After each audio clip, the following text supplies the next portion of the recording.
कई सालों पहले नदी के किनारे पर एक दियत्स नामक नगरी हुआ करती थी। इस नगरी में शासन करने वाला राजा बहुत ही मूर्ख था। वहीं राजा का मंत्री बहुत चतुर था। एक दिन शाम के समय राजा और मंत्री दोनों नदी किनारे टहलते हुए शाम का आनंद ले रहे थे। तभी राजा ने मंत्री से एक सवाल पूछा, क्या तुम बता सकते हो कि यह नदी किस दिशा में और कहाँ तक बहकर जाती है? मंत्री ने राजा को तुरंत जवाब देते हुए कहा कि यह नदी पूर्व की दिशा में बहती है और यह पूरब देश तक जाती है। इस पर राजा ने कहा कि वह नहीं चाहता कि हमारे देश का पानी पूरब के देशवासी इस्तेमाल करें। राजा ने मंत्री को नदी का पानी रोकने के लिए दीवार खड़ी करने का आदेश दिया। तभी मंत्री ने राजा से कहा कि ऐसा करने पर हमारा ही नुकसान होगा।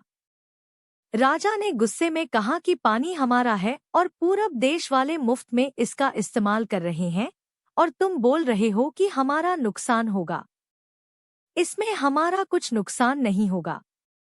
तुम जल्दी से जल्दी नदी में दीवार बनवाने का काम शुरू कराओ।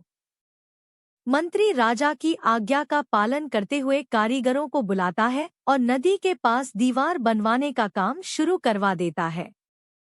नदी में दीवार बनाने का काम तेजी से चलने लगा और कुछ दिनों में दीवार बनकर तैयार हो गई। यह देखकर राजा बहुत प्रसन्न होते हैं, परंतु उनकी मूर्खता के कारण कुछ दिन बाद जब बारिश का मौसम दस्तक देता है तो नदी का पानी पूरे गांव में भरने लगता है। धीरे धीरे पानी लोगों के घरों में घुसना शुरू हो जाता है। इससे परेशान होकर सारे नगरवासी एकत्रित होकर मंत्री के पास आते हैं। मंत्री उन्हें आश्वासन देता है कि वह इस समस्या का हल ढूंढ निकालेगा। लोगों की परेशानी सुनकर मंत्री समाधान निकालने के लिए एक योजना बनाता है। उन्होंने राजमहल में समय को बताने के लिए घंटा बजाने वाले शख्स को इसमें शामिल किया।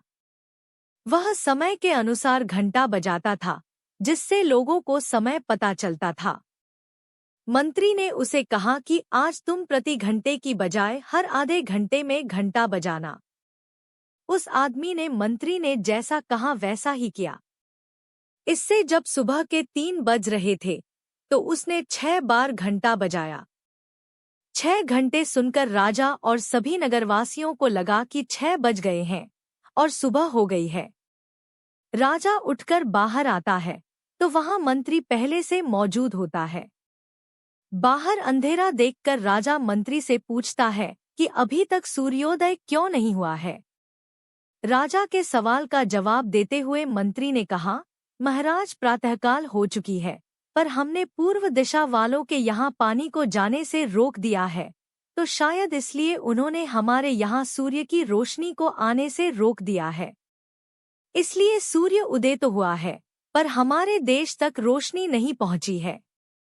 ऐसा लग रहा है कि अब हमारे देश में सूरज की रोशनी कभी नहीं पहुंच पाएगी। यह सुनकर राजा चिंता में पड़ जाता है और मंत्री से पूछता है कि क्या इसका कोई उपाय नहीं है।